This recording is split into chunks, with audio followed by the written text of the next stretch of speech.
si u zbut narrativa për Belinda Ballukun.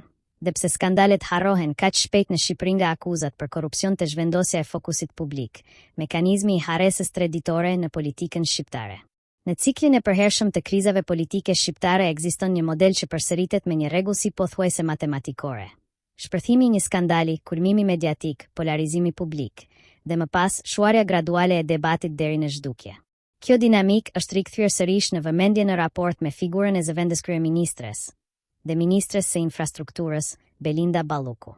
Pas një periudhe të gjatë ku emri i saj dominoi titujt për akuza politike, investigime mediatike dhe debat publik mbi pasurinë, tenderat dhe projektet infrastrukturore, narrativa publike duket se është zbutur ndjeshëm. Pyetja që shtrohet sot në opinion është: çfarë ndodhi me gjitha të vale akuzash? Si u zhvendos fokusi? Në kulmin e debatit, një nga çështjet më të diskutuara lidhej me pretendime për pasuri të paluajtshme dhe investime në sektorin e ndërtimit, përfshirë raportime mediatike që përmendnin numra të lartë apartamentesh të lidhura me rrjete biznesi të dyshuara pranë pushtetit. Këto akuza u përdorën gjerësisht në diskursin politik opozitar dhe në analizat kritike të qeverisjes infrastrukturore. Megjithatë, me kalimin e muajve, intensiteti i këtij debati u ndjeshëm. Pa një përfundim hetimor përfundimtar të bërë publik dhe pa një vijimësi të shëndrueshme mediatike, çështja nisi të zbehej nga hapësira publike. Ky fenomen nuk është i ri. Në Shqipëri, skandalet shpesh kanë një gjatësi të shkurtër mediatike. Analistët e komunikimit politike përkufizojnë këtë si cikli treditor i krizës.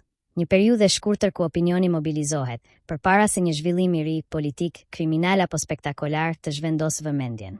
Ndërkohë, institucionet vazhdojnë funksionimin normal, projektet vijojnë, dhe personazhet politik rikthehen gradualisht në profil institucional, shpesh me një narrativ më të zbutur publike. Një rol të rëndësishëm në këtë proces luan edhe menaxhimi i komunikimit qeveritar. Zhvendosja e fokusit të projekte infrastrukturore, inaugurime, investime energjetike apo diplomacia ekonomike krijon një kornizë të re narrative që konkuron hapësirën e skandaleve. Në këtë mënyrë, diskursi publik kalon nga akuzat të performanca, nga hetimet të projektet. Por kritikët argumentojnë se kjo zhvendosje nuk është zgjidhje, por shmangje. Sipas tyre, mungesa e ndjekjes së vazhdueshme të çështjeve të korrupsionit krijon një kulturë pandëshkueshmërie dhe një perceptim se skandalet konsumohen mediatikisht pa prodhuar përgjegjësi institucionale. Fenomeni nuk kufizohet vetëm te një emër. Në diskursin publik shpesh rikthehen edhe raste të tjera të lidhura me tendera digjitale, ndikim në prokurime apo rrjete biznes politik, çështje që dalin në valë, por rrallë mbeten gjatë në qendër të debatit. Kjo krijon një cikël të njohur: shpërthim, konsumim, harres. Në fund, ajo që mbetet është një lodhje kolektive publike dhe një ndjenjë se skandalet nuk mbyllen, thjesht zëvendësohen nga të reja.